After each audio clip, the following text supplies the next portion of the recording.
Hi everyone, welcome to our channel. ഇന്ന് കാണിക്കാൻ പോകുന്നത് ഗ്രീൻ ആപ്പിൾ പിക്കിളാണ്. ഞാൻ അതിനായിട്ട് ഒരു ഗ്രീൻ ആപ്പിളാണ് എടുത്തിരിക്കുന്നത്. കാരണം ഞാൻ ഹസ്ബൻഡ് മാത്രമേ പിക്കിൾ കഴിക്കാറുള്ളൂ. നിങ്ങളുടെ ഫാമിലി മെമ്പേഴ്സിനനുസരിച്ചിട്ട് ഒന്നോ രണ്ടോ അതിൽ കൂടുതലോ എടുക്കാം. അത് ഞാൻ ചെറുതായി കട്ട് ചെയ്ത് ഒരു പാനിലാക്കി വെച്ചിട്ടുണ്ട്. ഇതിനാവശ്യമായിട്ടുള്ള ഇൻഗ്രീഡിയൻസ് എന്ന് പറയുന്നത്, ഒരു ഗ്രീൻ ആപ്പിൾ ആയതുകൊണ്ട് ഒരു ടീസ്പൂൺ അളവിലാണ് എടുത്തിരിക്കുന്നത്.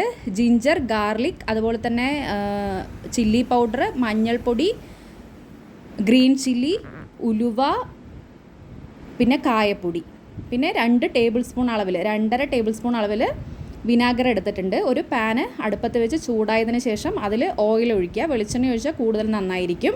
അതിൽ കടുക്, അതുപോലെ തന്നെ ഉലുവി ഇടണം. ഉലുവി ഇടുന്ന വീഡിയോ ഞാൻ എടുത്തിട്ടില്ല. കടുക് ഒന്ന് പൊട്ടിയതിന് ശേഷം ഉലുവി ഇടണം. അതിന് ശേഷമാണ് ഇഞ്ചി, വെളുത്തുള്ളി എന്നിവ ചേർത്തിട്ട് നന്നായിട്ടൊന്ന് ഇളക്കുക. അതൊന്ന് വാടി വരുന്ന സമയത്ത് അതിൽ കറിവേപ്പില ആഡ് ചെയ്യുക.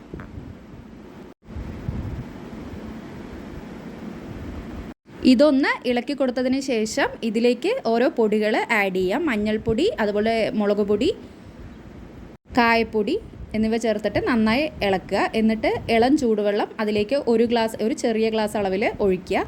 അതൊന്ന് തിളച്ച് വരുന്ന സമയത്ത് ആവശ്യത്തിനുള്ള ഉപ്പും കൂടെ അതിൽ ആഡ് ചെയ്യുക. അതൊന്ന് തിളച്ച് വരുമ്പോൾ നമുക്ക് ഇതിനാവശ്യമായിട്ടുള്ള നമ്മൾ മാറ്റി വെച്ചിട്ടുള്ള വിനാഗർ, അതായത് ഞാൻ 2 ടേബിൾ സ്പൂണും പിന്നെ 1/2 ടേബിൾ സ്പൂണുമായിട്ട് 2.5 ടേബിൾ സ്പൂൺ വിനാഗറാണ് ഇതിൽ ആഡ് ചെയ്ത്. എന്നിട്ട് കട്ട് ചെയ്ത് വെച്ചിട്ടുള്ള ആപ്പിൾ ഇതിലേക്ക് ചേർത്ത് കൊടുക്കുക. ഗ്യാസ് ഓഫ് ചെയ്തതിന് ശേഷം വേണം ചേർത്ത് കൊടുക്കാൻ. ഇതാണ് നമ്മുടെ ലാസ്റ്റ് ഔട്ട്പുട്ട്. എല്ലാവരും ഒന്ന് ട്രൈ ചെയ്യൂ കേട്ടോ. ഇന്ന് ഇത്രയേ ഉള്ളൂ. ബൈ.